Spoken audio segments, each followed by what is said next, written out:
아멘 하시기 바랍니다. 아유, 또 아멘을 너무 길게 하셔가지고 넘어가는 줄 알았어요. 오늘 일배 우리 김중신 목사님 은혜로 말씀 주셨고, 오늘 3부 예배 저녁 예배를 드리는데 우리 이원진 장로님이 찬양을 인도하시면서 오늘 저녁에도 큰 은혜를 주시고요. 너무너무 감사합니다. 우리 저녁 3부 예배 때 찬양 드리신 분을 위해서 우리 박수 한번 보내주시고요. 오늘 정말 너무 잘해주셨어요.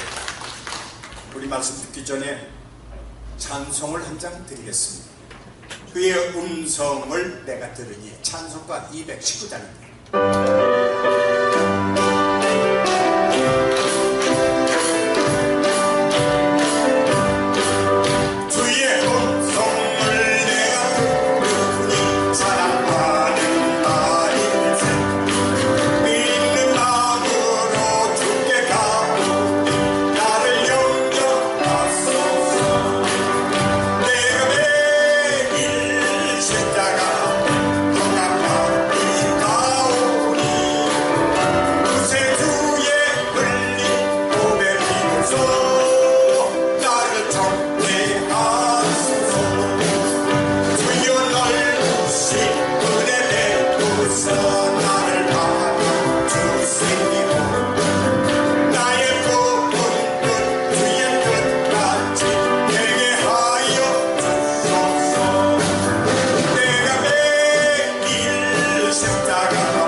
영상 프로젝트에 보면 제목을 주라 그리하면, 이런 제목으로 함께 은혜 나누기를 원합니다. 주라 그리하면, 그 다음에 대답은 설교를 듣고 같이 우리 성경을 보고 답은 여러분들이 집에 가서 쓰시기 바랍니다. 주라 그리하면 퀘션입니다. 우리 세상에 살아갈 때는 두 종류의 사람이 있죠. 한 종류의 사람은 평소에 자기가 가진 것 없으나, 내 비록 부족하나, 그러나 남에게 도움을 주고 나누고 주기를 좋아하는 사람이 있어요. 이런 사람들을 가리켜서 성숙한 사람이라고 합니다. 그러나 반면에 아까워하고 인색하고 주기를 좋아하지 않는 사람들, 그리고 받기만 원하는 사람들, 나이가 들어서 어른이 돼도, 우리 경로대학교도 그래요. 그냥 달래기만 하고 가져만 가려고 그러는 사람들이 있어요. 이런 사람들을 가리켜서 유아기적 고착 상태라고 합니다. 유아기적 고착 상태라고 하는 것은 어린애와 같다는 것이에요. 우리도 기도도 그래요. 우리가 받은 은혜에 감사해서 내가 주님 앞에 무엇을 어떻게 드릴까, 이런 기도를 드리는 자는 좀 성숙한 기도요. 주시옵소서, 주시옵소서, 주시옵소서만 찾는 사람의 기도는 유아기적 저곡집하는 기도라는 거예요. 아시겠습니까? 우리는 이제 신앙생활이 어느 정도 성숙했으면 주신 은혜에 감사해서 내가 주님 앞에 내 몸과 마음과 뜻정을 다 드려서 헌신하겠습니다. 주님 말씀만 하시옵소서. 그런 음성을 듣고 행하는 사람이라야 참 신앙인이요 좀 더 성숙한 신앙인이 되는 것을 보시기 바랍니다. 저는 오늘 본문 말씀 누가복음 6장 38절 말씀을 함께 봉독하기를 원합니다. 영상 스크린을 한번 봐주시고 우리 같이 합독을 하도록 하겠습니다.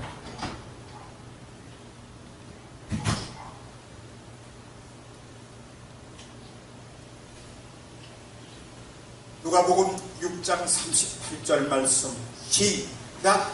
주라 그리하면 너희에게 줄 것이니 곧 후이 되어 누르고 흔들어 넘치도록 하여 너희에게 안겨 주리라. 너희의 헤아리는 그 헤아림으로 너희도 헤아림을 도로 받을 것이니라. 누가복음 6장 38절의 말씀을 제가 봉독했는데요. 우리가 살아가면서 우리 인생에 많은 사람들이 남보다 내가 더 잘 살고 남보다 내가 잘 되기를 원하는 것이 아주 인기상정일 것입니다. 돈도 명예도 권세도 기술도 권력도 이 모든 것을 누구보다도 내가 더 독차지하려고 그러는 것이 사람들의 욕심입니다. 이런 욕심을 갖기 위해서 얼마나 몸부림치고 사람들이 지금까지 살아가는지 우리는 우리 주위에 사는 사람들을 보면서 뼈아프게 느끼고 있습니다. 그러나 하나님의 신령한 축복은 은혜를 나눌수록 많아지고 줄수록 커진다는 사실을 믿으시기 바랍니다. 은혜를 받으면 그 은혜 받은 것을 나 혼자 마음속에 간직하고 땅에 묻어두는 것이 아니라 그 은혜 받은 은혜에 감사해서 그 은혜를 같이 나누고 같이 봉사할 때에 이게 부메랑 같아서 갔다가도 되돌아올 때는 큰 은혜를 내 마음속에 차지한다는 그 사실을 믿으시라는 것입니다. 또 사랑도 마찬가지. 사랑도 말로만 자기 사랑해 사랑해 이렇게 사랑하는 건 별 볼 일 없습니다. 그러나 사랑도 자기가 시간을 쪼개서 자기 마음에 있는 것을 나누면서 없어도 더 주면서 이렇게 사랑의 애절한 표현을 하면서 사랑을 할 때 그 사랑도 진실한 사랑이요 그 사랑이 깊어진다는 것을 믿으시기 바랍니다. 그러지 아니하고 나 혼자만 생각하고 나 혼자만 은혜 받고 내 혼자만 사랑한다고 그렇게 하면은 바로 그것이 욕심입니다. 아시겠습니까? 그 욕심이 탐욕이에요. 성경 말씀 야고보서 1장 15절에 보면은 우리 한번 또 영상 스크린에 나왔으니까 크게 한번 외칩니다. 시작! 욕심이 잉태한 즉 죄를 낳고 죄가 장성한 즉 사망에 이르니.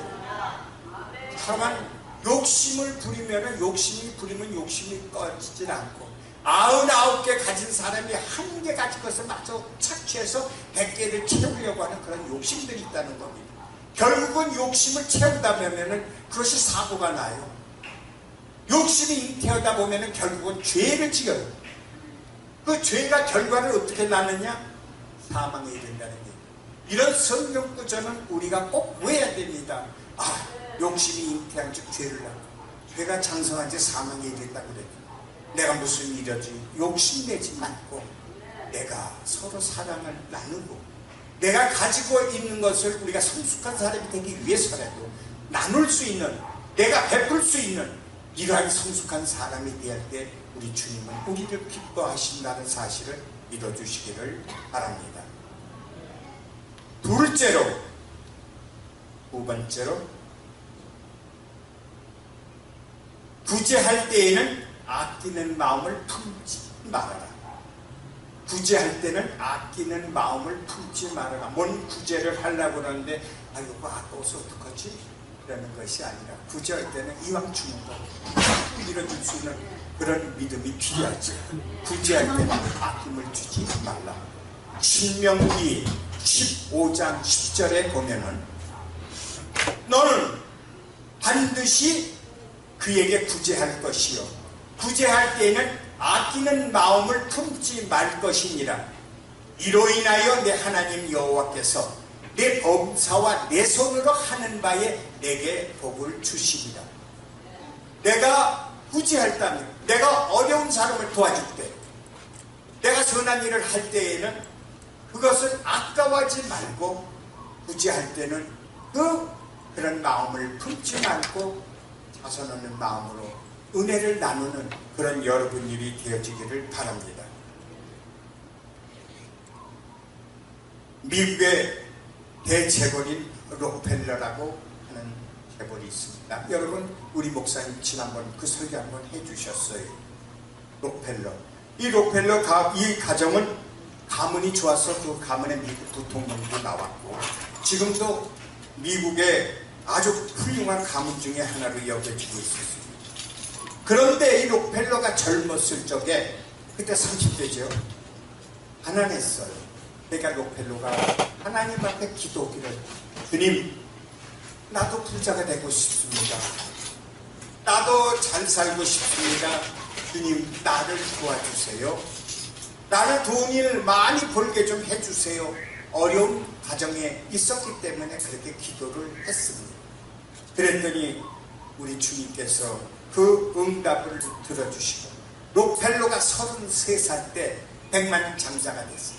미국 33살에 백만장자라고 그러면 대단한 거죠. 33살에 우리가 33살에 뭘 했습니까? 물론 백만장자가 되신 분도 계시겠지만 꿈도 못 꿨죠. 미국에 와서. 그런 록펠러가 43살이 되는 해에 10년이 지난 후에 그 록펠러는 미국의 백만장자가 아니라 43년도에는 그가 미국의 최대 부자가 되었습니다. 33살에는 밀리언 달러 백만장자가 됐고 43살에는 미국의 최대 갑부가 됐다는 겁니다. 그런가 하면 그래도 돈을 열심히 벌고 일을 하고 그랬더니 록펠러가 53살이 되는 해에 세계 갑부가 됐다는 겁니다. 33살에는 밀리언이 됐고 43살에는 미국 최대 갑부가 됐고 53살에는 세계 최대 갑부가 됐다는 이 록펠러가 그렇게 부자가 됐다는 것이죠. 그러나 그가 부자가 됐는데 53살 됐을 때에 갑부가 됐지만 그 나이 55살 됐을 때에 록펠러는 몸이 휘청휘청 신경쇠약 정말 온갖 잡동사니 병이 다 들기 시작합니다. 왜 그랬을까요?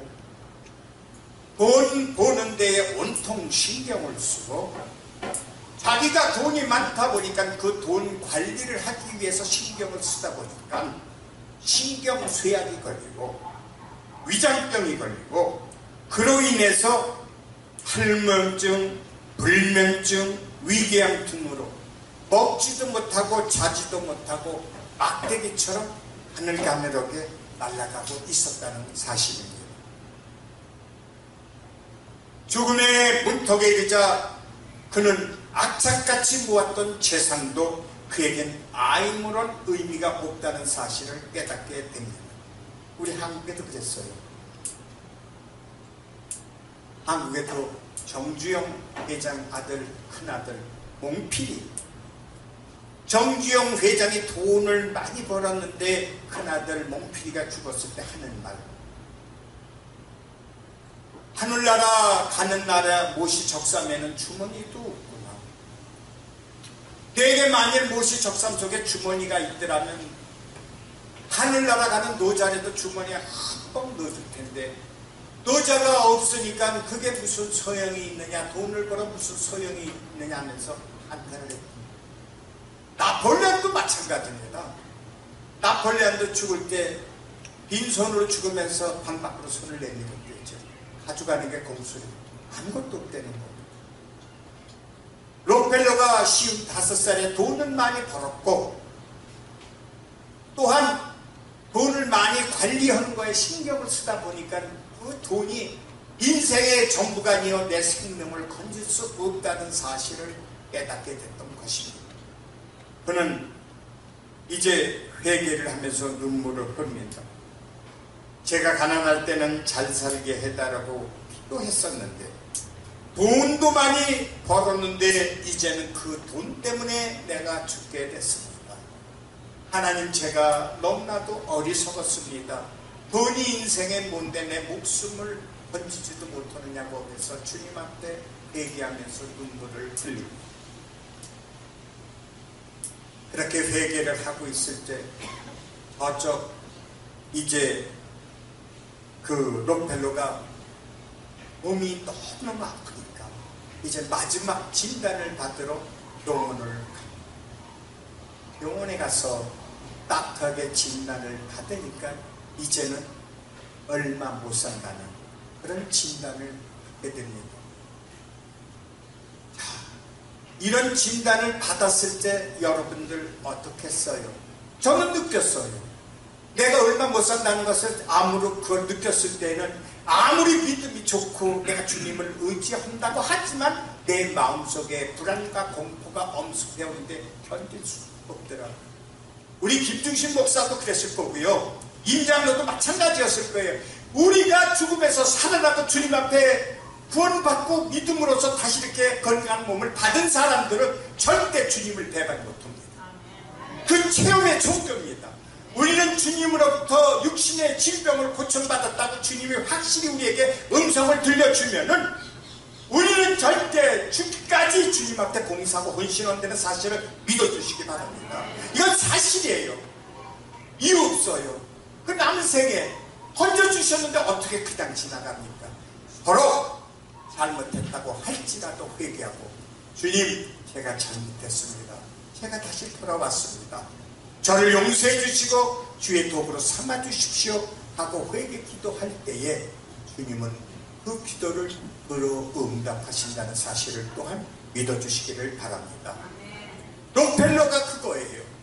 내가 돈은 벌었지만 이 돈이 나를 살리지 못하는 그것 때문에 내가 왜 인생을 이렇게 살았나 회개하면서 주님 앞에 회개하면서 눈물을 흘리고 자복할 때에 그 병원에서 한편의 저쪽을 보니까 구석에서 원무과 앞에서 싸우는 소리가 납니다.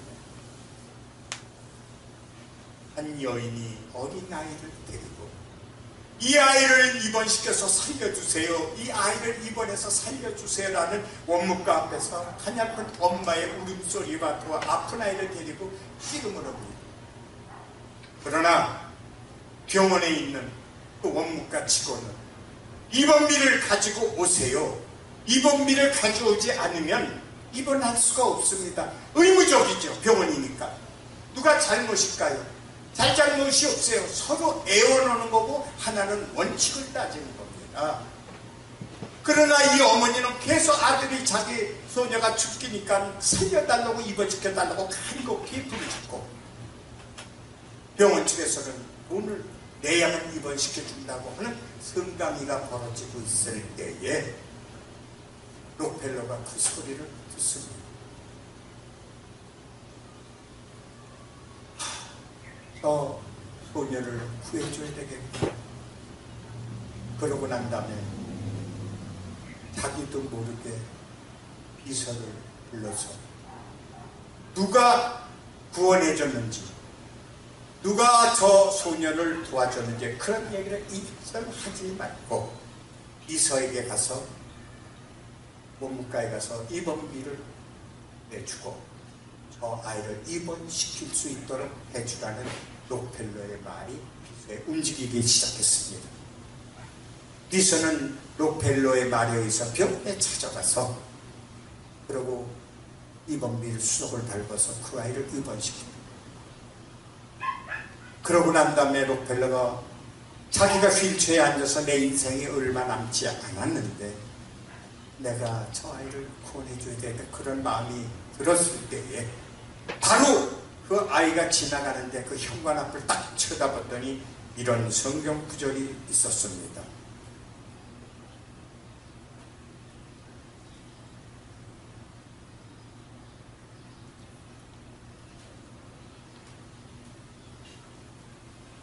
사도행전 20장 35절입니다.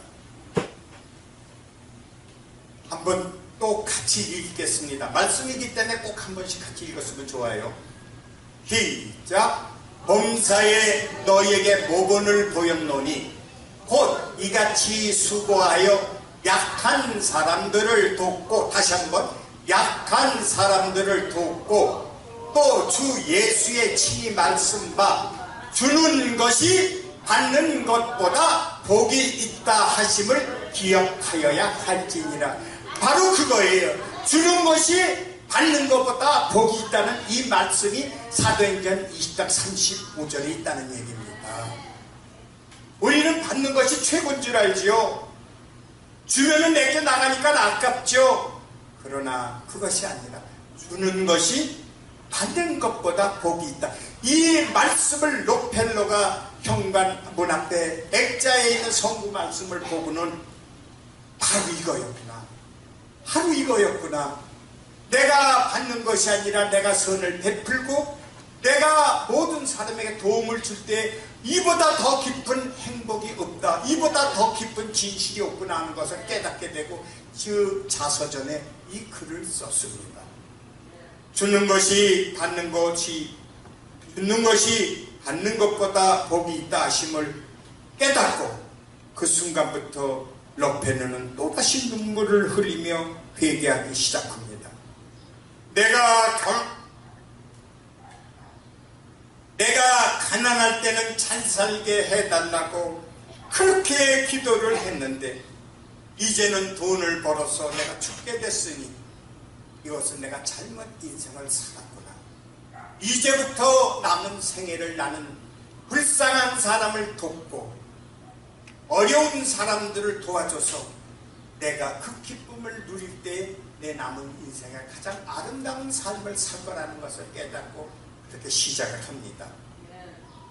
그 후 몇 달이 지났는데 그 소녀가 그 도움을 받고 병원에서 퇴원해서 아주 건강한 몸으로 다시 집으로 돌아갔다는 그 기적적인 그 말을 듣습니다. 록펠러가 그 말을 듣고 난 후에 자서전에 저는 살면서 이렇게 행복한 삶이 있는 줄 몰랐답니다. 주는 것이 복되도다. 내가 줘서 그 사람이 잘되고 행복하고 훌륭하게 되니까 그것이 자기가 된 것보다 더 기쁘고 행복하다는 거예요.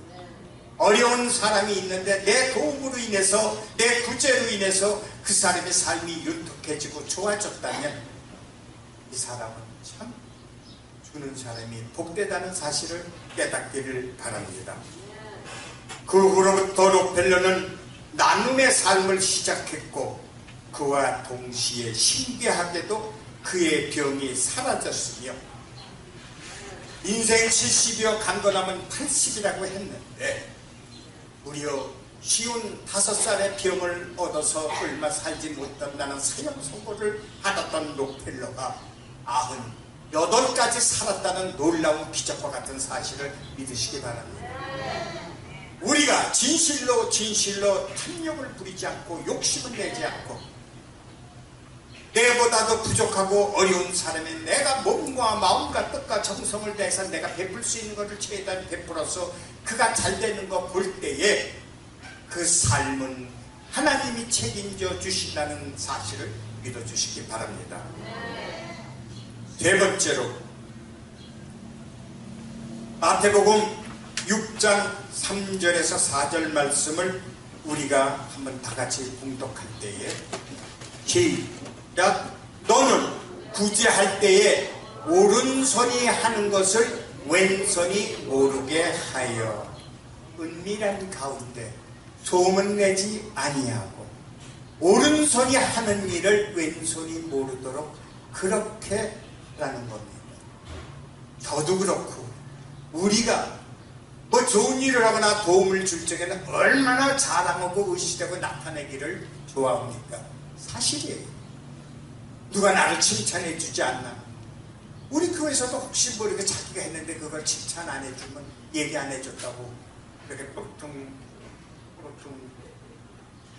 내가 헌금을 드렸는데 헌금이 나오지 않았다고 그 대단한 거 아니에요. 하나님은 은밀한 가운데서 그 사람의 외모를 보시지 아니하고 중심을 보시기 때문에 그 사람이 하나님을 어떻게 섬기며 그 마음의 중심이 주 예수 그리스도와 함께 한다는 사실을 알면 됐지, 그것을 굳이 캐고 알려고 하는 것은 그것은 잘못된 신앙이에요. 물론 있을 수도 있죠, 사람들이 하는 일이. 그러나 오른손이 하는 일을 왼손이 모르게 그렇게 은밀한 가운데서 봉사하고 헌신하고 주님을 섬길 때에 주님은 잘했다 칭찬하시며 그 믿음을 보시고 그 사람의 영혼을 함께 하신다는 사실을 또한 믿어주시기를 바랍니다. 하나님은 구제할 때 오른손이 하는 것을 왼손이 모르게 하여 내 구제함을 은밀하게 하라. 은밀한 중에 보시는 너의 아버지가 갚으시리라. 바로 그겁니다. 은밀한 중에 할 때 남들이 보지 않아서도 주님은 그것을 손길을 보시고 갚아주신다는 말씀입니다. 내 평생에 걸쳐서 피와 땀을 흘리며 모든 재산을 내놓는 것은 결코 쉬운 일이 아닙니다. 그러나 내가 가지고 있는 모든 것을 결단하고 내려놓았을 때 재산을 모으는 기쁨보다도 더 비교할 수 없는 신비로움이 있다는 사실을 우리 조지 피바다라고 하는 그 사람은 그렇게 기록을 했습니다. 내가 가지고 있는 모든 것을 결단하고 내려놓았을 때 그 기쁨이야말로 비교할 수 없는 큰 기쁨이라는 것을 책에다가 기록했습니다. 또한 홀트른이라고 하는 사람은 선물을 주는 것은 사람에게 주는 것이 아니라 선물을 주는 것은 내 자신에게 주는 거라고 합니다. 무슨 말인지 이해가 가십니까? 선물을 주는 것이 사람에게 주지만 그것이 사람에게 주는 것이 아니라 그 선물이 나를 주는 거라고 합니다. 왜? 선물을 주면 그 선물 속에는 사랑과 기쁨이 있는 겁니다. 그 받는 사람이 감사함이 오히려 내게 오기 때문에 선물을 주는 것은 나를 기쁘게 하고 나를 행복하게 하고 나에게 주는 선물이라는 그 사실을 포트루리는 그렇게 말하고 있습니다. 여러분, 제가 요약해서 4가지로 말씀드렸습니다. 첫 번째는 성숙한 사람이 되죠. 내가 받는 것보다 주는 사람이 될 때에 우리는 성숙한 사람이 된다고 합니다. 두 번째, 구제할 때에는 아끼는 마음으로 하지 말고 진실된 자기 마음으로 불어라. 구제할 때는 아끼지 말라는 두 번째 말씀입니다. 세 번째 말씀은 오른손이 하는 것을 왼손이 모르게 하라. 그러니까 은밀한 가운데 모든 일을 행하라는 하나님의 말씀입니다. 저는 오늘 누가복음 6장 38절에 주라! 그리하면 누르고 흔들어서 넘치도록 안겨주리라. 어떻게 안겨주리냐? 30배, 60배, 100배 누르고 흔들어서 넘쳐주신다는 하나님의 숫자, 하나님의 계산법이 베풀 적에 나타나는 사실을 믿어주시기를 바랍니다.